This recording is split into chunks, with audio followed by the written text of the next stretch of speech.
Assalamualaikum warahmatullahi wabarakatuh. Salam sejahtera bagi kita semua. Bertemu lagi di mata kuliah akuntansi biaya. Minggu ini kita akan membahas mengenai departementalisasi biaya overhead pabrik. Nah, untuk pembahasan departementalisasi biaya overhead pabrik ini nanti akan kita bagi menjadi 3 part atau 3 sesi. Nah, part yang pertama hari ini nanti kita akan membahas mengenai eh, gambaran umum mengenai departementalisasi biaya overhead pabrik, kemudian salah satu metode alokasi yang akan digunakan dalam perhitungan departementalisasi. Ya, nah, jadi untuk mudahnya kita bahas dulu mengenai departementalisasi, artinya seperti apa. Jadi minggu kemarin kita sudah membahas mengenai biaya overhead pabrik ketika perhitungannya ini adalah dalam pabrik tersebut atau dalam perusahaan tersebut hanya ada satu departemen produksi. Sehingga model perhitungannya sederhana seperti yang kita bahas di 2 minggu lalu ya, minggu lalu dan minggu sebelumnya. Nah, untuk minggu ini dan selanjutnya kita akan membahas ketika perusahaan ini memiliki lebih dari satu departemen produksi. Ya, sehingga kita membahas mengenai departementalisasi. Pengertiannya terlebih dahulu, departementalisasi biaya overhead pabrik adalah pembagian pabrik ke dalam bagian-bagian yang disebut departemen atau pusat biaya yang dibebani dengan biaya overhead pabrik. Jadi pada gambarannya seperti ini. Kita misalkan saja ada sebuah perusahaan yang memproduksi, taruh kata saja yang memproduksi minuman kemasan, jus buah yang dikemas dalam minuman kemasan. Nah, dalam kegiatan produksinya, ya untuk membuat minuman kemasan ini melewati melewati dua departemen produksi A dan departemen produksi B. Di departemen produksi A di sini ya proses produksinya adalah memeras dari buah mentah menjadi jus. Nah, kemudian masuk ke departemen B. Di departemen B ini yang tadi hasilnya jus yang sudah diolah dari departemen A kemudian dimasukkan ke dalam kemasan. Ya, kemasannya ada yang mungkin botol, ada yang minuman kotak, atau ada juga mungkin yang nanti akan diproses lebih lanjut menjadi minuman bubuk dan sebagainya. Nah, jadi ini ada 2 departemen produksi. Dalam kegiatan sehari-hari, dua departemen produksi ini ya tidak bisa berjalan sendiri. Dalam artian begini, untuk memproses eh, buah mentah menjadi jus, kemudian memasukkan jus ini atau cairan yang sudah diperas tadi masuk ke dalam kemasan, nih ya, pabrik membutuhkan atau perusahaan membutuhkan departemen pembantu. Kita contohkan saja di sini ada departemen pembantu eh, X ya. Ini departemen pembantu X ini hasilnya adalah dia membantu dalam mensuplai tenaga listrik untuk produksi. Jadi mesin untuk memeras tadi menggunakan listrik. Ya, kemudian mesin untuk memasukkan jus ke dalam botol maupun kotak minuman dan sebagainya itu dia menggunakan listrik. Nah, berarti departemen pembantu listrik ini ya dia memberikan bantuan berupa listrik. Nah, tapi dia tidak terlibat langsung dengan kegiatan produksi karena listrik ini pun juga dinikmati oleh departemen-departemen yang lain. Contoh ada departemen accounting atau keuangan. Ya, departemen keuangan ini kan tidak langsung eh, kegiatan produksinya tidak langsung kegiatan membuat barang ya kan. Dia hanya sebagai departemen membantu dalam melakukan kegiatan perhitungan angka, ya, angka penjualan, angka produksi, dan sebagainya. Nah, tapi dia juga menikmati listrik tadi. Nah, di sini berarti kan ada timbal balik antar departemen. Nah, antar departemen inilah yang kita akan bahas di sini. mana biaya overhead pabrik yang memang nantinya bisa kita alokasikan ke departemen produksi A, mana yang bisa kita alokasikan ke departemen produksi B, dan sebagainya. Ya, jadi di sini nanti kita akan membahas mengenai alokasi angka-angka biaya-biaya overhead pabrik yang terjadi di semua departemen, baik departemen produksi maupun departemen pembantu. Tuh. Nah, manfaatnya apa sih kita melakukan departementalisasi biaya overhead pabrik? Ya. Yang jelas adalah untuk pengendalian biaya dan ketelitian penentuan harga pokok. Seperti yang kita bahas di minggu sebelumnya ya, kita membahas ketika apa namanya dalam perhitungan biaya overhead pabrik dalam satu departemen pun di situ sudah ada banyak juga selisih-selisih ya antara yang dianggarkan dengan yang sesungguhnya terjadi. Nah, hal-hal ini yang ingin kita hindari. Nah, dengan adanya departementalisasi ini, di sini diharapkan eh, biaya yang timbul ini akan lebih bisa persis dalam artian meminimalisasi selisih.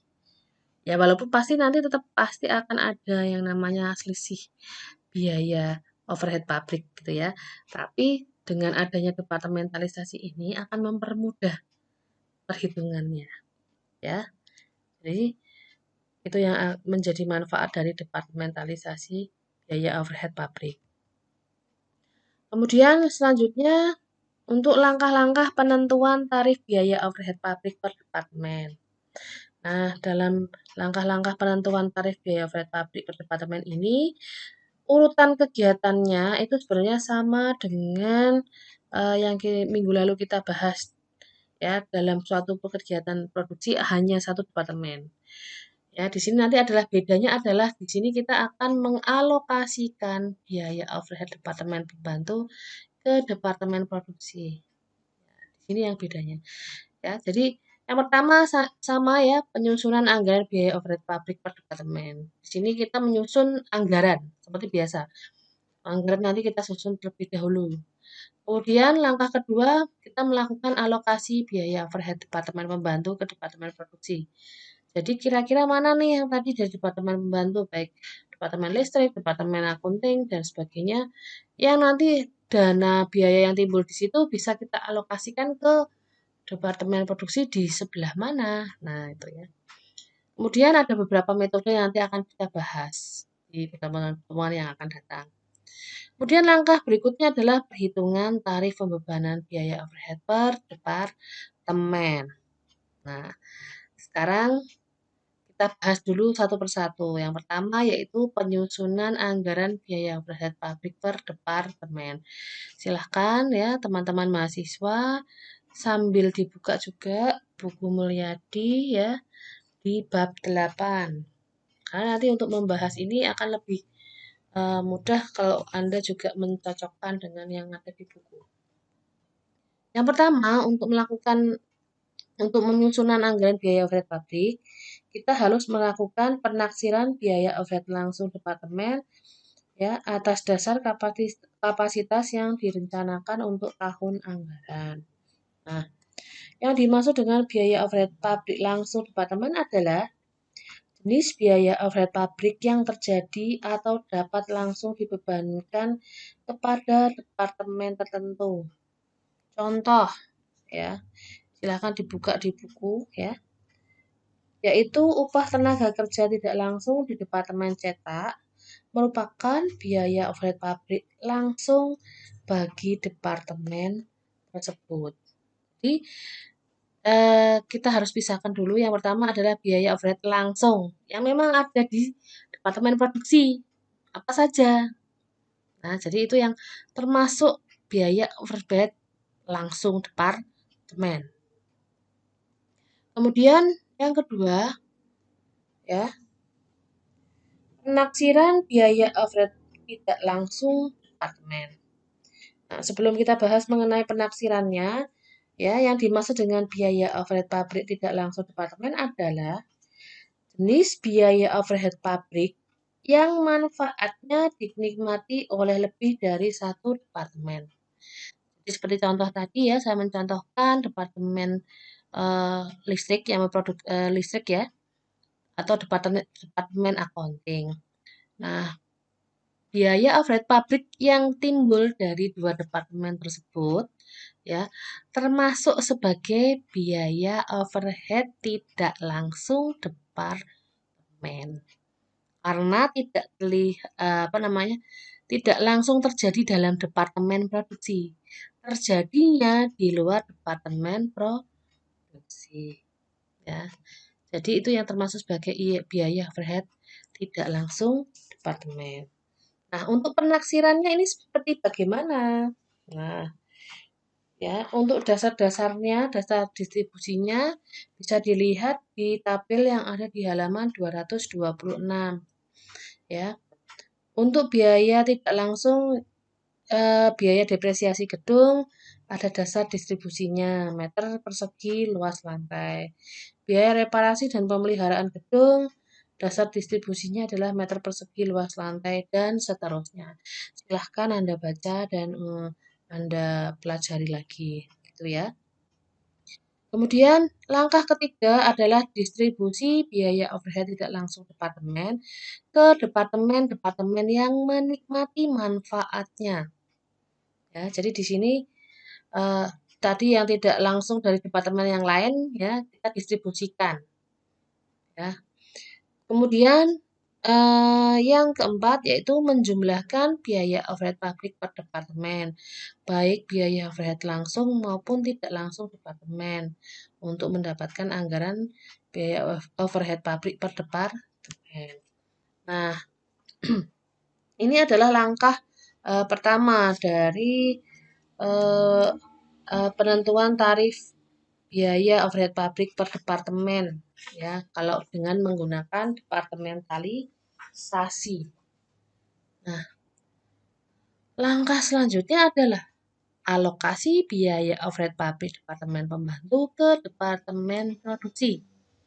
Nah, untuk pengalokasian biaya overhead pabrik departemen pembantu ke departemen produksi ini ya nanti akan kita pelajari lebih lanjut ya. Di sini ada dua metode. Itu metode alokasi langsung atau direct allocation method ya, di mana biaya overhead departemen pembantu dialokasikan ke tiap-tiap departemen yang menikmatinya secara langsung. Sedangkan untuk metode alokasi bertahap ini nanti juga akan dibagi menjadi beberapa metode lain ya, berdasarkan jasa timbal baliknya, ada jasa atau tidak, ada perhitungannya tidak. Nah, itu nanti ada kita bahas. Yang pasti metode ini digunakan jika jasa yang dihasilkan departemen pembantu tidak hanya dipakai oleh departemen produksi saja, tapi juga dinikmati oleh departemen pembantu lain. Nah, untuk mempermudah memahami mengenai metode alokasi ini, ya, langsung saja kita masuk ya untuk metode alokasi langsung terlebih dahulu. Nah, di minggu ini nanti kita akan membahas mengenai cara perhitungannya kalau kita menggunakan metode alokasi langsung itu bagaimana. Nah, untuk mempermudah nih penjelasan silahkan dibuka buku Mulyadi halaman 228. Ya, di sini eh, sudah dicontohkan bahwa PT Elionasari dalam melakukan kegiatan produksinya ya melewati dua departemen produksi yaitu departemen produksi A dan departemen produksi B.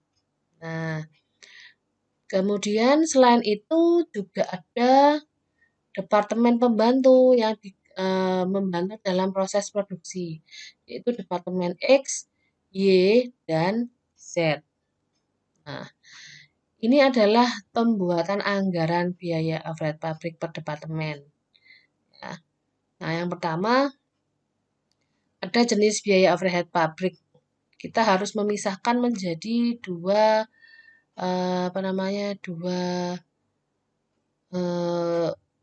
jenis. Yang pertama adalah yang termasuk biaya overhead langsung departemen ya. Seperti yang tadi sudah kita bahas di atas, bahwa biaya overhead langsung departemen adalah biaya overhead yang memang langsung terjadi di departemen tersebut.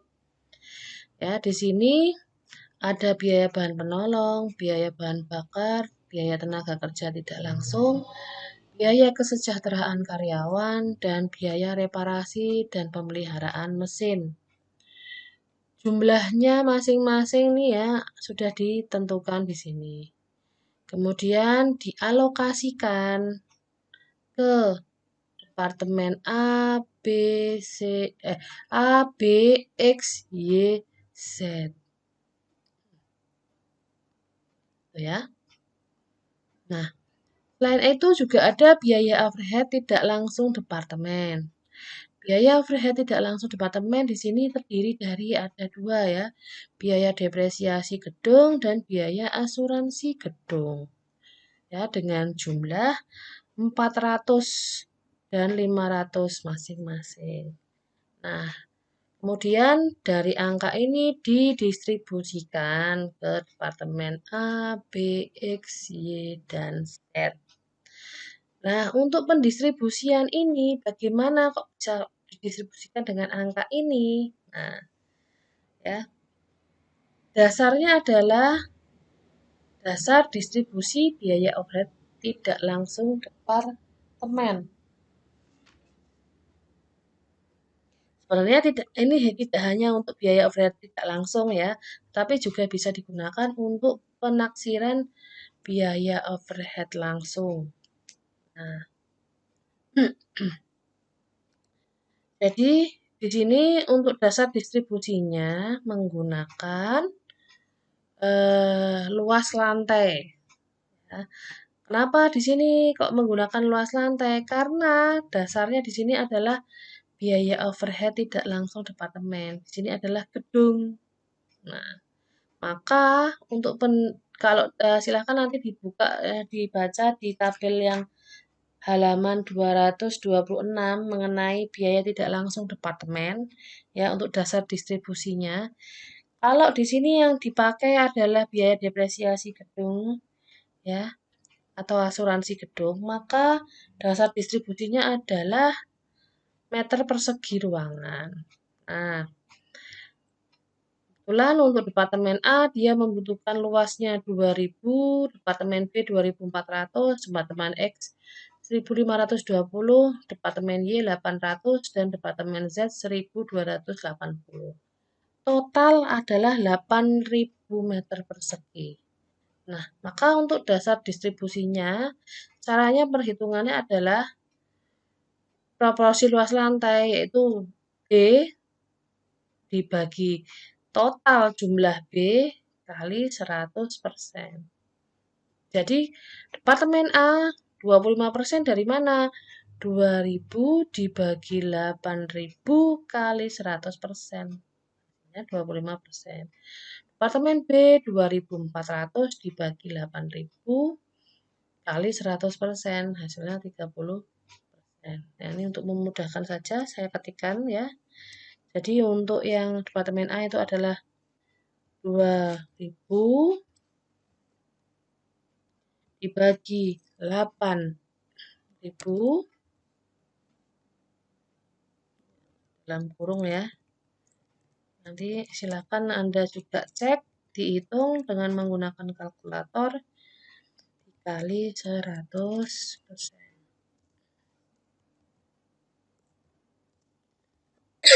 Jadi ini hasilnya. Ya, silakan Anda nanti cocokkan sampai di departemen Z ya. Berarti nanti kalau departemen Z adalah 1280 dibagi 8000 dikali 100%. Hasilnya 16%. Nah, persentase ini yang digunakan untuk pendistribusian biaya depresiasi gedung dan asuransi gedung. Jadi, departemen A bisa dapat 100. Itu dari mana? Dari 25% tadi ya, dikali 400. Misalnya 100. Kemudian untuk B, kok dapat 120 dari mana? Ya, jadi 30% dikalikan 400. 120 dan seterusnya. Nah, jadi ini adalah yang dimaksud dengan pendistribusian biaya overhead tidak langsung departemen. Nah, untuk biaya overhead langsung ini sebenarnya bisa juga menggunakan distribusi yang sama, tetapi biasanya karena biaya overhead langsung departemen itu kan biaya yang memang terlihat langsung di situ, ya.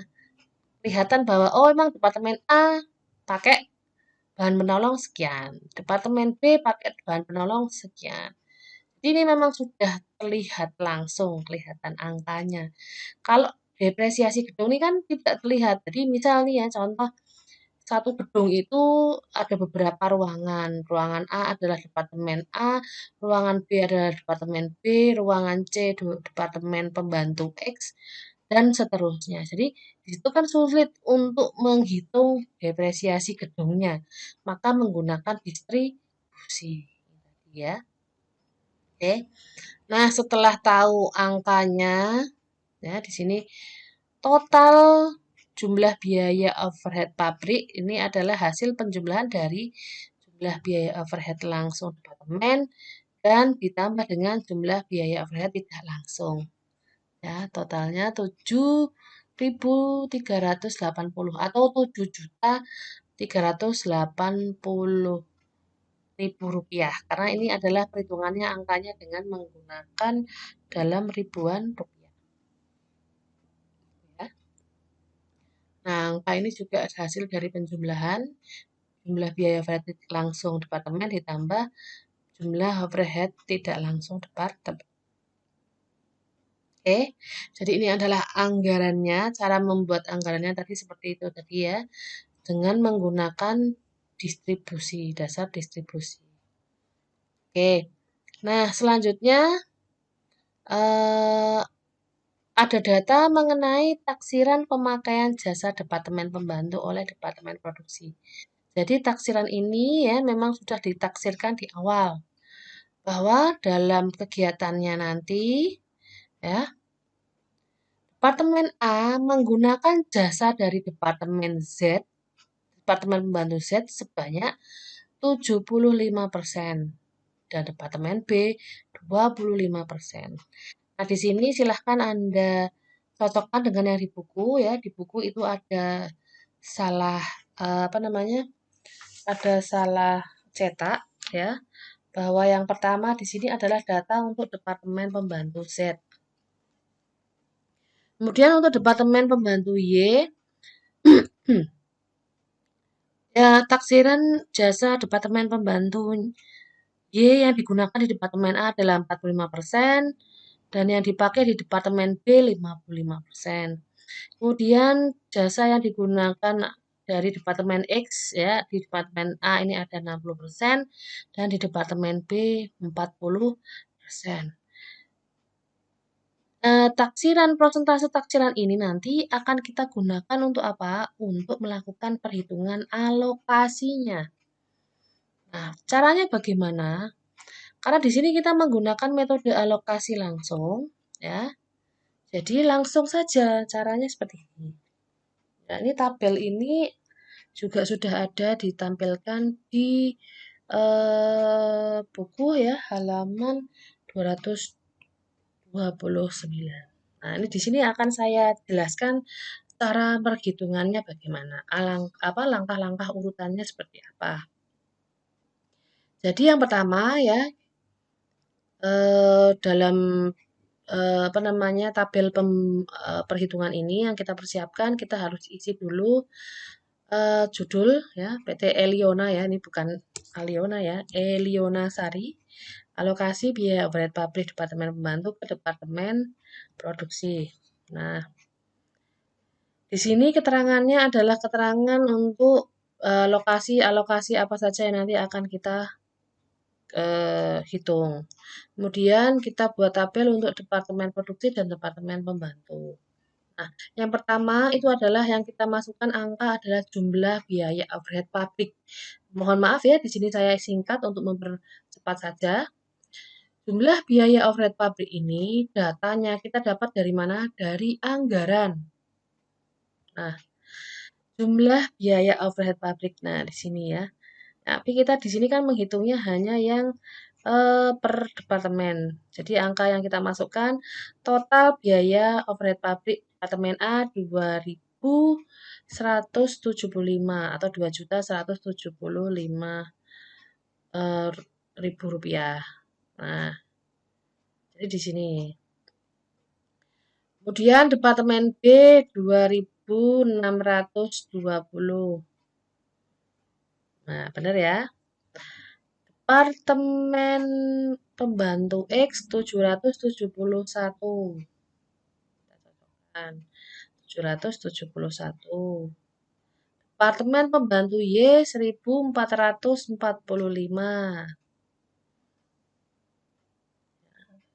Sama ya. Kemudian departemen Z 369. 369. Oke.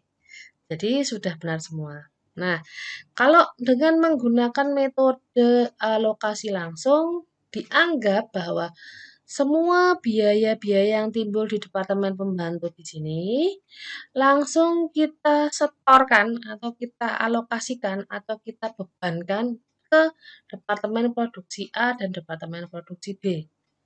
Jadi tidak ada pengalokasian ke X dan Y. Semua langsung masuk ke departemen A dan B. Nah, maka ya karena di sini perhitungannya mundur ya, maka di sini Z harus kita kurangkan terlebih dahulu. Ya, kita kurangkan, kita harus nolkan, ibaratnya seperti itu. Ya, maka di Z sini kita min atau negatif. Atau kalau di buku di dalam kurung ya, artinya adalah biaya yang ada di Z kita serahkan ke A dan B. Sehingga 0. Nanti di sini jumlahnya dia 0. Nah, 369 ini kita berikan ke A dan B. Pembagiannya bagaimana? Kok angkanya bisa dapat seperti ini? Nah, 276,75 ini adalah hasil perhitungan dari prosentase yang diterima diterima A dari Z 75%, ya, dikali 369. Nah, jadi di sini saya tulis saja 75% dikali 369 sama dengan 276,75. Nah, silahkan nanti yang di rumah bisa dicocokkan, diperhitungkan. Benar tidak angkanya. Kemudian selanjutnya, untuk departemen B, tadi berapa taksirannya? 25%. Jadi yang jasa dari departemen Z yang dinikmati di departemen B ini hanya 25%. Jadi 25% dikali 369. Nah, ya, hasil angkanya 92,25.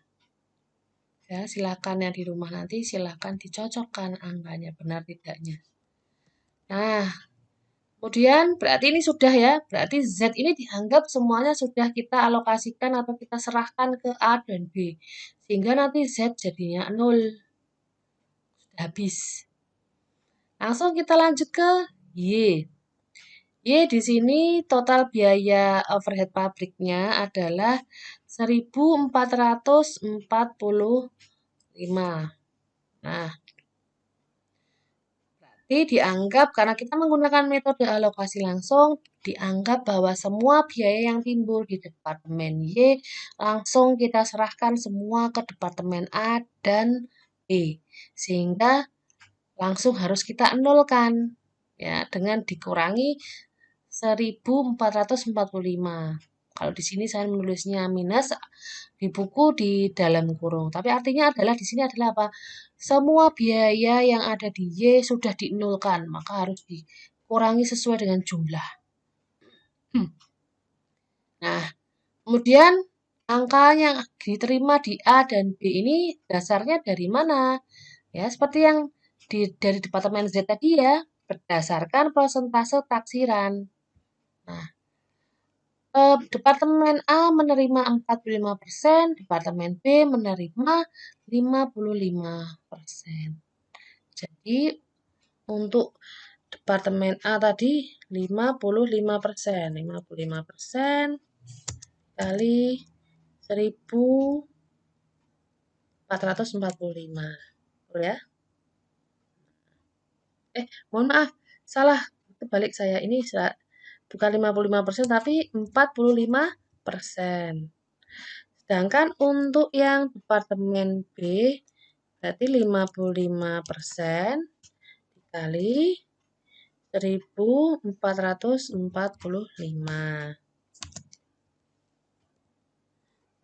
sama dengan,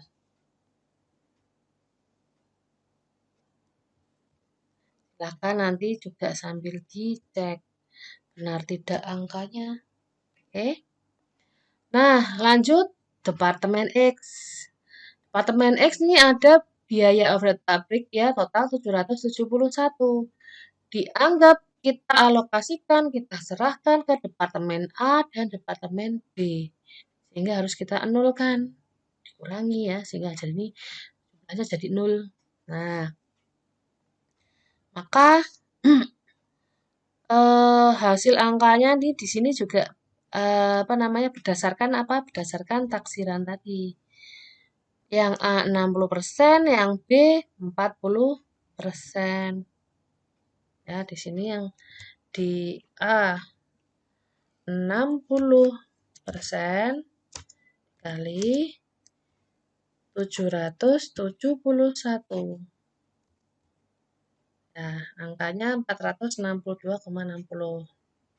Kemudian yang di B 40% kali 771. Hasilnya 308,40. Nah, oke. Jadi angka yang ada di kolom A, Departemen A dan Departemen B ini merupakan hasil pendistribusian dari X, Y, dan Z. Semua dianggap langsung diserahkan ke A dan B. Sehingga di sini langsung kosong, 0. Ya, sedangkan di B bertambah. Di A dan di B ada penambahan. Nah, penambahan jumlah alokasi yang ada di Departemen A, di sini ada penambahan sebanyak 1.389,60. Departemen B adalah 1.195,40. Ya. Sehingga nanti totalnya biaya overhead pabrik Departemen A dan Departemen B akan berubah jumlahnya karena mendapatkan tambahan.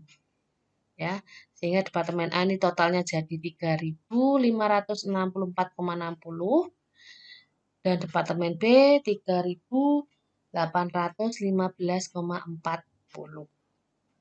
Oke. Ini adalah metode alokasi langsung.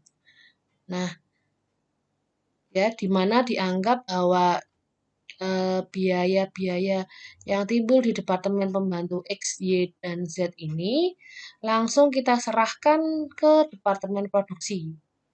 Ya. Padahal dalam kenyataannya bisa jadi biaya yang timbul di Departemen Z ini juga ada dinikmati oleh Departemen Y. Juga ada yang dinikmati oleh Departemen X.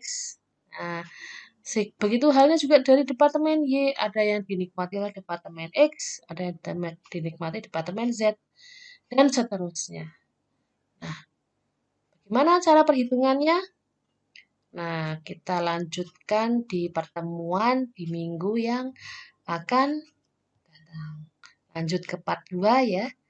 Oke, selamat belajar. Semoga video hari ini memberi pencerahan ya, membantu kalian untuk belajar mengenai departementalisasi biaya overhead pabrik.